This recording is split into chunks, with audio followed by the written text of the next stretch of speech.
existe uma interferência gigantesca que ofusca, que impede a expressão verdadeira de uma pessoa.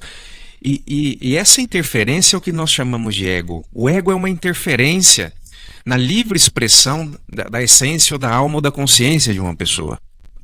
O ego é tudo aquilo que interfere na expressão da essência ou consciência, seja o que for. Então, por exemplo, foi lido que as memórias são Sim. expressões do ego. Sim, podem ser expressões do ego, a memória, desde que ela faça a pessoa se esquecer dela mesma e não expressar sua natureza real, verdadeira. Então essa memória vai acabar distraindo essa pessoa e fazendo ela cometer erros, fazendo ela não ser ela mesma.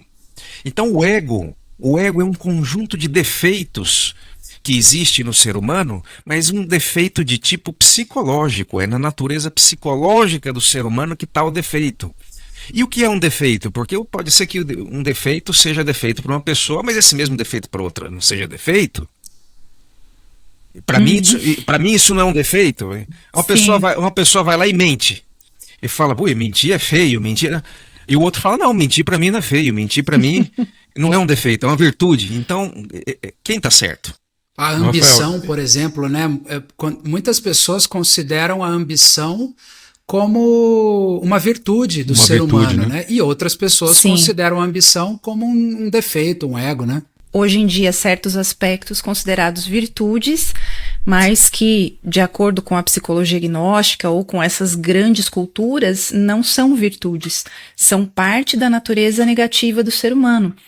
E muitas pessoas acreditam que o ser humano sempre teve essa natureza negativa, né? Que ele já veio dessa forma, que na sua origem já estavam esses aspectos psicológicos negativos. Muitas pessoas dizem, a humanidade sempre viveu em guerra, o ser humano sempre foi assim, sempre existiu a maldade, a perversidade.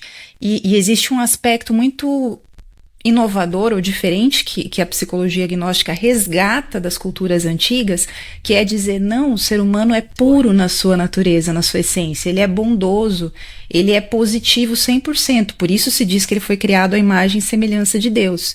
E foi ao longo do tempo, de milhares de anos, que ele foi desenvolvendo uma natureza negativa, que nós chamamos de ego, e esse desenvolvimento do ego está narrado em muitas mitologias. A saída do Éden, por exemplo, representa o desenvolvimento da maldade dentro do ser humano, que não existia quando ele vivia nesse estado paradisíaco. Inclusive o Éden não é um lugar físico, mas sim um estado de consciência em que o ser humano vivia. E por que ele vivia nessa felicidade do Éden? Porque ele não tinha essas interferências que o Rafael colocou para que a sua alma se expressasse livremente. Por isso nós vamos vendo que é necessário um estudo mitológico, histórico do ego, para que vamos percebendo como essa natureza negativa foi se formando e como que nós chegamos no ponto em que estamos hoje, em que tantos defeitos considerados antigamente, hoje em dia são virtudes, são considerados virtudes. É possível que a gente tenha até se acostumado com isso, pelo fato de ser tão antigo, né?